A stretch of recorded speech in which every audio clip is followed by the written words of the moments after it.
There he is.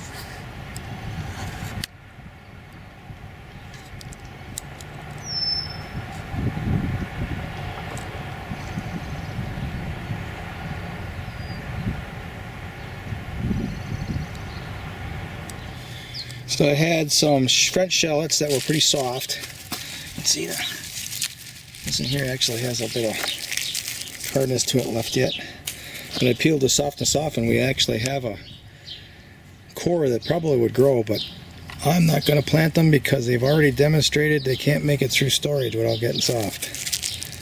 So see if I can kind of peel this off while I'm holding the can. Nice little core to it. I'll show you where I just planted them. So I wasn't expecting this virus and being a little more serious about growing food. This is a bed of seedlings that I put in last fall, right before everything froze up. I got ginkgo and chestnut leaf oak here, and the south is on this side of the bed here, and then it heads to north. That way's north, and this southern edge of the bed right here I planted up with the French shallots, and I went into the seedlings just kind of one deep here. See, one deep. One seedling here, and then I got a shallot in there. If I get too far in, I think the seedlings will shade them out. So I think I got about, 60, 70 French shallots in here now. These are all the ones that were as hard as a rock. I'll pull one of them out of here, you can see. And they look really nice. This one here is going to have two bulbs in it. There's a little split right here. So we'll let them grow together. I got really good soil. It's from all those years of composting. So I'm going to get some compost. You can see every one of these are kind of dimpled in a little bit. A little bit of a hollow there where I pushed them in. So I'll fill that all in with compost. And even though I don't think it'll need it, I got plenty, so I'm going to do it. And inside the next layer, I'm going to plant a short-growing bush pea. Peas will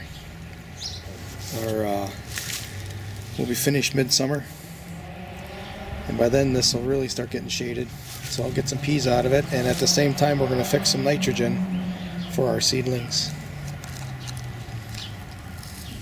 Parsnips buried in the first bed that's covered in chicken wire, and black salsify in the next. There was a 6-foot long fence here, wooden fence, that I just removed. Now we're going to be able to get the afternoon sunlight into this corner. I also dug out a gooseberry and some blackberries that were growing there and planted them in the back. We're going to get serious about getting some production out of main crop garden number 5 this year. Of course, last year was epic. We're going to double it. Double the epicness. So I've got plans. I think I'm going to, you see we have that closer mesh coated hardware cloth. I'm going to make a bed here that's 2 foot wide, and I'm going to cover the entire bed with that hardware cloth all the way around. So we'll have a 4-sided bed here that is surrounded by that plastic coated hardware cloth right there. We're going to plant cowpeas and I think a barley in here together. That's one of the Mollison ideas. I've been attempting that every year since I learned it, maybe 4 or 5 years, and the mice come and eat the barley every time. And this time I'm going to really put it together. I actually did one last year with chicken wire, but the mice obviously went through that. So this year I'm going to fortify it more heavy and a couple more traps. I want to get that to go. Okay. Still on.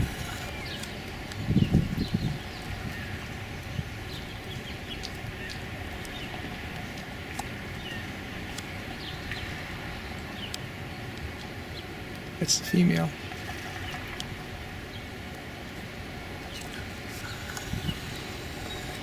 I'm becoming vaccinated by my backyard. So that is from a gooseberry. That scratch right there is from a raspberry. I don't even know what that caused, what that was from. I got my first blister right in here. So we're on our way to good health. Oh, there's a little bit of bump, some type.